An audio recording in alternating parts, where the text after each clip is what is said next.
এটাও নজিরবিহীন। এবারে স্ট্রং রুম সংঘাতটা কেন, স্ট্রং রুম দ্বন্দ্বটা এখানে কেন? দেখো, আমরা যখন সাংবাদিকতা মানে ওইভাবে সক্রিয়ভাবে করতাম মাঠে নেমে, তখন ব্যালটে গণনা হতো, একটা ভোট গণনা হতে 2 দিন বা 3 দিন লাগতো। ঠিক, তোমাদের অনেকের মনে আছে যে তখন দূরদর্শন ছাড়া কোনো চ্যানেল ছিল না, তখন সিনেমা দেখানো হতো, গণনার রেজাল্ট হতো, আর মাঝে মাঝে সিনেমা দেখানো হতো। এখনকার ছেলেমেয়েরা সেটা যারা মানে ভাবতেই পারবে না কিভাবে গণনা হতো। সুতরাং গণনা কেন্দ্রে 2 দিন 3 দিন লেগে যেত একটা গণনা হতে। কিন্তু এখন তো ইভিএম, এখন খুব তাড়াতাড়ি গণনা হয়। এখন বিষয়টা হচ্ছে যে যন্ত্রের অনেক সুবিধা আছে, যন্ত্রের অনেক অসুবিধে আছে। সেটা হচ্ছে যন্ত্র ম্যানিপুলেট করা যায়, এটা অনেকের অভিযোগ আছে, আবার অনেকে বলে ম্যানিপুলেট করা সম্ভব নয়। এবার ব্যালটে তুমি ছাপ মারার পরে ব্যালটকে তুমি আর ম্যানিপুলেট করতে পারবে না। হয়তো তুমি ফলস ছাপ মারতে পারবে ভোট কেন্দ্রে, ভোটদান কেন্দ্রে, কিন্তু সেটা একবার এসে যাওয়ার পর তো আর কিছু করার নেই। সুতরাং যন্ত্রের ক্ষেত্রে একটু নিরাপত্তা নেয়, তার কারণ অনেকে বলে ওই যন্ত্রকে নাকি 0 করে আবার রিস্টার্ট করে আবার নাকি বাটন পুশ করা যায়। কিন্তু আমার মনে হয় না কেউ এইভাবে ভোটে জিততে পারে, যেই হোক না কেন, যে ধরনের কোনো কারণে এইভাবে ভোটে জেতা সম্ভব নয়। আমি যেমন বিশ্বাস করি যে আমরা ছাপ্পা ভোট, ফলস ভোট বহু দেখেছি, কিন্তু আমি বিশ্বাস করি না যে শুধুমাত্র ছাপ্পা ভোট আর ফলস ভোটের ভিত্তি করে কোনো রাজনৈতিক দল পুরোটা কোনোভাবে সম্ভব নয়। এইখানে যে ট্রেন্ড আসছে এখনো পর্যন্ত, যে 52টা ট্রেন্ড, 31 হচ্ছে বিজেপি, 21টা টিএমসি। আমি 2021 সালেও বারবার বলেছিলাম পোস্টাল ব্যালট দিয়ে কোনো সিদ্ধান্তে আসা যায় না, দেখতে হবে যে 12টা পর্যন্ত কি আসে। এই মুহূর্তে যা ট্রেন্ড দেখছেন সেটা হচ্ছে পুরোপুরি পোস্টাল ব্যালটের ট্রেন্ড। এই পোস্টাল ব্যালটে এখনো পর্যন্ত 31টা, যেমন নন্দীগ্রামে হলদিয়া থেকে এখনো কোনো ট্রেন্ডই এসে পৌঁছয়নি। আমাদের প্রতিনিধি অর্ণব হাজরা জানালেন। আমি বিশ্বদার কাছে যাবো। বিশ্বদা, এই ভোটটা প্রথম থেকে পরিযায়ী বাঙালি অস্মিতা, বাঙালি পরিযায়ীদের অত্যাচার, এই নিয়ে তৃণমূল কংগ্রেস সোচ্চার হয়েছিল। তার আগে বঞ্চনা, এটা একটা বিষয় ছিল। বিজেপি পাল্টা ধর্মীয় মেরুকরণ, দুর্নীতি, এই বিষয়গুলো এনেছিল। এই দুর্নীতি আজকে শুধু না, গত কয়েক বছর ধরে বিজেপি অভিযোগ করে আসছে দুর্নীতি এবং অনুপ্রবেশকারী। এই দুটো ইস্যু কতটা ভারী বলে মনে হয়? দেখো, দুর্নীতি অবশ্যই একটা ইস্যু, কিন্তু আমি ব্যক্তিগতভাবে আমার মনে হয়েছে দুর্নীতি কখনো ভোটের ইস্যু হয় না।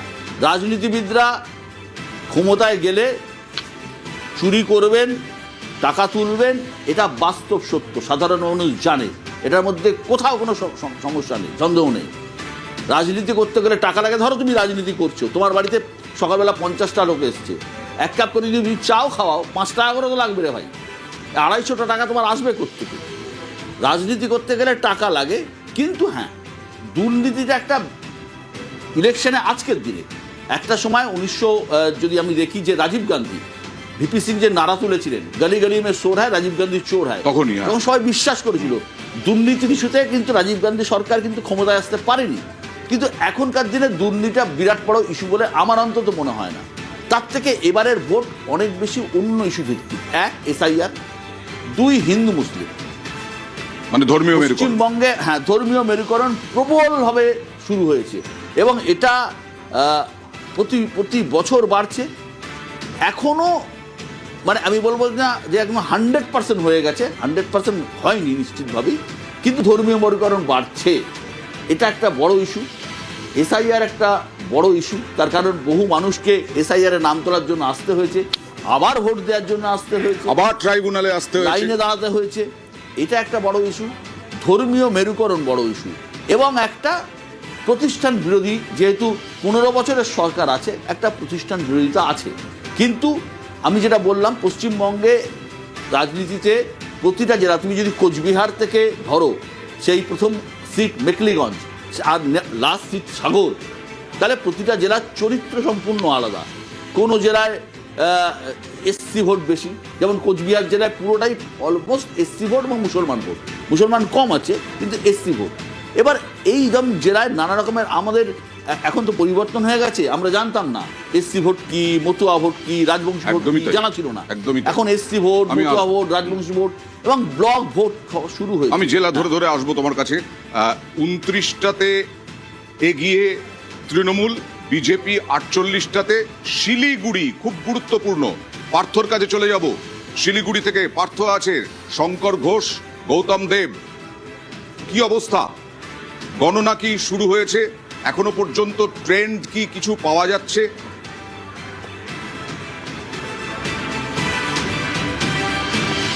না, তোমাকে প্রথমে জানি কি এখনো ট্রেন্ড কিছু আসেনি, এবং যে পোস্টাল ব্যালট গণনা কিন্তু শুরু হয়ে যাওয়ার কথা, যদিও সরকারিভাবে এখনও কিন্তু ঘোষণা হয়নি যে পোস্টাল ব্যালট গণনা শুরু হলো কি হলো না, কিন্তু ঘড়ি কাটা বলছে যে পোস্টাল ব্যালট গণনা কিন্তু শুরু হয়ে যাওয়ার কথা।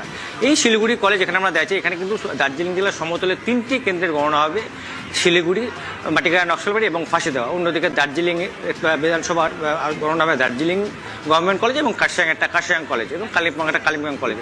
এখনও কিন্তু পাহাড় এবং সমতল মিলিয়ে এই যে দুটি জেলা দার্জিলিং এবং কালিম্পং মিলিয়ে যে 6টি কেন্দ্র, এখনও কিন্তু কোনো রকম ট্রেন্ড আসেনি। তবে আমরা যেটা খবর পাচ্ছি যে জায়গায় কিন্তু ইতিমধ্যে পোস্টাল ব্যালটটা কিন্তু গণনা শুরু হয়েছে, এবং স্বাভাবিকভাবেই যে পোস্টাল ব্যালট যেহেতু শুরু হয়েছে এবং ট্রেন্ড এখনও আসেনি, কিছু সময় লাগবে, কেননা যারা দায়িত্বে থাকেন আমাদের তো মিডিয়া সেন্টার অব্দি অ্যালাউ করা যায়, তার বাইরে কিন্তু আমরা অ্যালাউ নেই। স্বাভাবিকভাবেই ট্রেন্ড আসতে সময় লাগবে, এবং পোস্টাল ব্যালট গণনার পরে কিন্তু এক এক করে রাউন্ডগুলো বাড়বে। শিলিগুড়িতে যেমন 14 রাউন্ড হবে, মাটিগাড় নকশালবাড়িতে 18 রাউন্ড গণনা হবে, ফাঁসি দেওয়াতে 15 রাউন্ড গণনা হবে, কালিম্পংয়ের ক্ষেত্রে 12 রাউন্ড, এবং দার্জিলিংয়ের ক্ষেত্রে কিন্তু 14 রাউন্ড, এবং কার্শিয়াংয়ের ক্ষেত্রে 17 রাউন্ড গণনা হবে। এবং বেশ কিছু সময় লাগবে, কেননা এখন 8টা বেজে গেছে, এবং ধাপে ধাপে করে কিন্তু এগিয়ে। এবং আমরা সকালবেলা যেমন শিলিগুড়ি কাউন্টিং সেন্টারে গৌতম দেব তৃণমূল প্রার্থী এবং বিজেপি প্রার্থী শঙ্কর ঘোষ তারা যখন এলেন, গৌতম দেব তিনিও যথেষ্ট আত্মপ্রত্যয়ী যে তিনি জিতবেন। শঙ্কর ঘোষ বিজেপি প্রার্থী, তিনি সরাসরি সাংবাদিকের সঙ্গে কথা না বলেও তিনিও কিন্তু তার পরিষ্কার জানিয়ে দেন শরীরী ভাষায় যে তিনি আবারও কিন্তু জিতছেন এই শিলিগুড়ি থেকে। কারণ এই দার্জিলিং আসনে যে আমাদের দার্জিলিং জেলায় 5টি আসন রয়েছে, এবং গত যদি 21-এর নির্বাচনের দিকে দেখি তাহলে দার্জিলিং জেলায় কিন্তু 5টি আসনে গতবার 5টিতে কিন্তু বিজেপি জিতেছিল। অন্যদিকে কালিম্পংয়ে 1টি আসন, সেখানে কিন্তু জিতেছিল বিজেপি সেখানে পরাজিত হয়েছিল। এবার কি হয় সেদিকে অবশ্যই পাহাড় থেকে সমতল যেমন নজর রয়েছে, তেমনি রাজ্যেরও কিন্তু নজর রয়েছে শিলিগুড়ি তথা দার্জিলিংয়ের। এই দেখা যাক এখনো পর্যন্ত কিছুই হয়নি, মাত্র 8:30টাও বাজেনি এখনো পর্যন্ত। বিশ্বদা, 8:30টাও বাজেনি।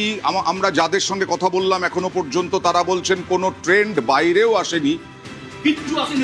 আমি তোমাকে বলছি, বিভিন্ন চ্যানেলের প্রতিযোগিতা চলে, বিভিন্ন চ্যানেলের যে যেমন পারে করে দেয়, কোনো ট্রেন্ড বাইরে আসেনি। আমি তোমাকে দায়িত্ব নিয়ে বলছি, 32 বছরের সাংবাদিকতা তার অভিজ্ঞতা থেকে বলছি, এগুলো সম্পূর্ণ মিথ্যে।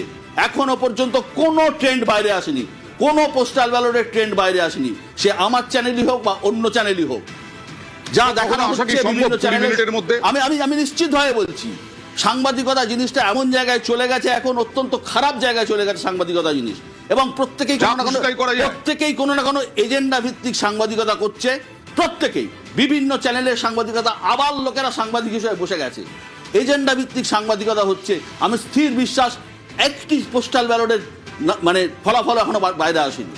পোস্টাল ব্যালট আস্তে আস্তে কতক্ষণ লাগে? আমার ধারণা 9টার আগে পোস্টাল ব্যালটের কোনো, আমাদের অর্ণব প্রতিনিধি বললেন 9টার আগে কোনোভাবেই আসবেন না, কারণ 8টার মধ্যে 8টার সময় তখনও ঢোকেননি ভোট কর্মীরা, যারা গণনা কেন্দ্রে যাবেন তারা তখনও ঢোকেননি। 8টা, 8:15, 9টা, এখনো কথা বলছিলাম আমরা বিভিন্ন প্রতিনিধির সঙ্গে। অনিরুদ্ধর সঙ্গে চলে যাব লাইভে বনগাঁ থেকে। অনিরুদ্ধ, এখনো পর্যন্ত বাইরে এসেছে কোন রকম তথ্য, কোন রকম ট্রেন্ড?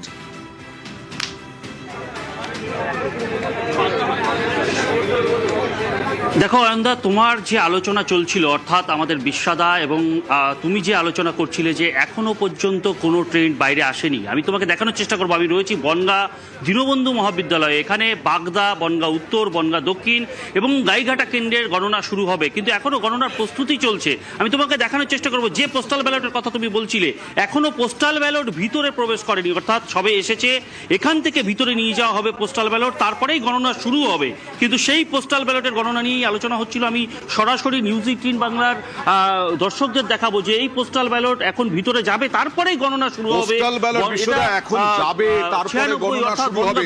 পোস্টাল ব্যালট এখানে বনগাঁয় এখনো যায়নি, পোস্টাল ব্যালট ভেতরে যায়নি এখনো, পোস্টাল ব্যালট যাবে, তারপরে গণনা শুরু হবে। পোস্টাল ব্যালট এখনো মানে গণনা কেন্দ্রের ভেতরেই ঢোকেনি, ট্রেন্ড বাইরে আসেনি, একটি ট্রেন্ডও বাইরে আসেনি। বিভিন্ন চ্যানেলে যা দেখানো হচ্ছে এগুলো সমস্ত চ্যানেলের প্রতিযোগিতা, অন্য কিচ্ছু নয়।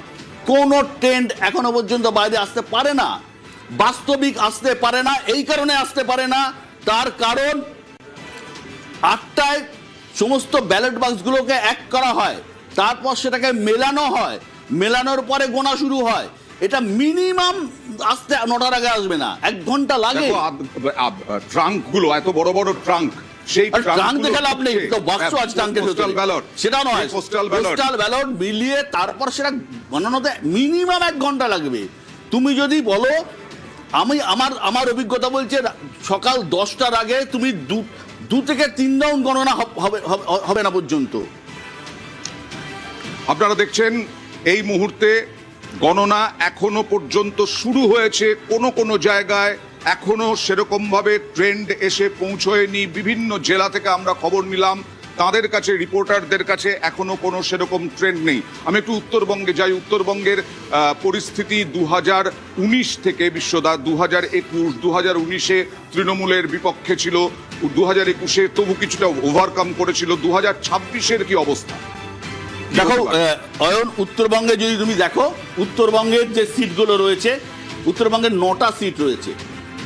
হ্যাঁ, উত্তরবঙ্গের 9টা সিট, 9টা সিট 54 উত্তরবঙ্গে টোটাল। 2021-এর ইলেকশনে তৃণমূল কংগ্রেস উত্তরবঙ্গ থেকে 2টো আসন পেয়েছিল, একটা সিতাই আর একটা খুব সম্ভবত শীতলকুচি আসনটা পেয়েছিল, যেখানে তোমার মনে আছে গুলি চলেছিল, সেন্ট্রাল কেন্দ্রীয় বাহিনী গুলি চালিয়েছিল। আর সিতাই সিটটা তৃণমূল পেয়েছিল একটাই কারণে, কারণ সিতাই সিটে মাইনরিটি ভোটের শতাংশ অনেক বেশি। তুমি যদি সিতাই দেখো, সিতাইতে মাইনরিটির ভোট প্রায় 35% আছে। গোটা কোচবিহারে তুমি যদি মেখলিগঞ্জ, মাথাভাঙা, কোচবিহার উত্তর, কোচবিহার দক্ষিণ, শীতলকুচি, সিতাই, দিনহাটা, নাটাবাড়ি, তুফানগঞ্জ, এই সিটগুলো দেখো, এই প্রত্যেকটা সিটে 65%, 60%, 64% এই ধরনের ভোট রয়েছে। এসসি ভোট, অর্থাৎ শিডিউল কাস্ট ভোট। এই শিডিউল কাস্ট কারা? মেনলি এই শিডিউল কাস্ট হচ্ছে রাজবংশী সম্প্রদায়ের মানুষজন। সুতরাং এই রাজবংশী সম্প্রদায়ের মানুষ কিন্তু বিজেপির সঙ্গে ছিলেন এবং ওই সময়টাতে, তারপরে আস্তে আস্তে, এবং সিতাই সিটটাতে মাইনরিটি যেহেতু বেশি ছিল, সিতাই সিটটা তৃণমূল কংগ্রেস অভিযোগ করছে যে আদিবাসীদেরও বাদ দেওয়া হয়েছে। দেখো, আদিবাসী তো কোচবিহারে ওইভাবে আদিবাসী খুব একটা নেই। কোচবিহারটা মেনলি এসসি এবং কিছুটা মুসলমান। রাজবংশীদের নাম বাদ গেছে, আমি তো এসসি বললাম, তো রাজবংশীদের এসসি বললাম। তো কোচবিহারের পলিটিক্সে নাম মাফ করবেন, আমি যখন বলেছি শীতলকুচি বলেছি, মেখলিগঞ্জ হবে। মেখলিগঞ্জ থেকে পরেশ অধিকারী জিতেছিলেন এবং সিতাই থেকে জগদীশ বসুনিয়া জিতেছিলেন। জগদীশ বসুনিয়া পরে 2024 সালে এমপি হয়ে যান। কিন্তু আমার যেটা মনে হয় আস্তে আস্তে যে কোচবিহারে এবার যে লড়াই হচ্ছে, আর একটা সিট আমি না বলে পাচ্ছি না, সেটা হচ্ছে দিনহাটা সিট। মাত্র 57 ভোটে জিতেছিলেন বিজেপি, নিশীথ প্রামাণিক, মাত্র 57 ভোটে। 2021-এ 57 ভোটে নিশীথ প্রামাণিক দিনহাটা সিট জিতেছিলেন। এই হ্যাঁ, কিন্তু তারপরে বাই ইলেকশন হয়েছে, রেকর্ড ভোটে জিতেছিলেন উদয়ন গুহ। এই দিনহাটা সিটটা কিন্তু অত্যন্ত মার্জিনাল সিট। এই 9টা এখন নিশীথ প্রামাণিক সরে গেছেন, মাথাভাঙায় চলে গেছেন। এই গোটা কোচবিহারে কিন্তু মার্জিনাল সিট অনেকগুলো রয়েছে। আমার ব্যক্তিগত ঘুরে আমার যে মনে হয়েছে যে সিতাই তৃণমূল কংগ্রেসের পক্ষে যাওয়ার সম্ভাবনা প্রবল, দিনহাটা তৃণমূল কংগ্রেসের পক্ষে যাওয়ার সম্ভাবনা প্রবল। নাটাবাড়ি, যেখানে প্রাক্তন মন্ত্রী রবীন্দ্রনাথ ঘোষ দাঁড়াতেন, এই নাটাবাড়ি সিটটা কিন্তু এখানেও মাইনরিটি ভোট প্রায় 25%-এর ওপর রয়েছে। এই নাটাবাড়ি সিটটাও কিন্তু বেশ মানে মার্জিনাল সিট। এটা কোন দিকে যাবে আমি বলতে পারবো না। কোচবিহার দক্ষিণ, এই সিটটাতে বিজেপি এবার তাদের জয়ী ক্যান্ডিডেটকে প্রার্থী করেনি। এখানে তৃণমূল প্রার্থী করেছে তাদের জেলা সভাপতি হিপ্পিকে এবং অভিজিৎ দে ভৌমিককে। এই সিটটাও কিন্তু ভালো লড়াই হবে। মাথাভাঙায় নিশীথ প্রামাণিক দাঁড়িয়েছিলেন, আর মেখলিগঞ্জ এই মেখলিগঞ্জ সিট নিশীথ এখানে অধিকারী। পরেশ অধিকারীর একটা প্রভাব আছে, সুতরাং এই সিটেও কিন্তু হাড্ডাহাড্ডি বলছে লড়াই মাথা আছে। ভাঙাতে নিশীথ প্রামাণিকের কোনো অসুবিধাই হবে না, এরকম রাজনৈতিক বিশ্লেষকরা বলছেন। আমরা আসবো, আমরা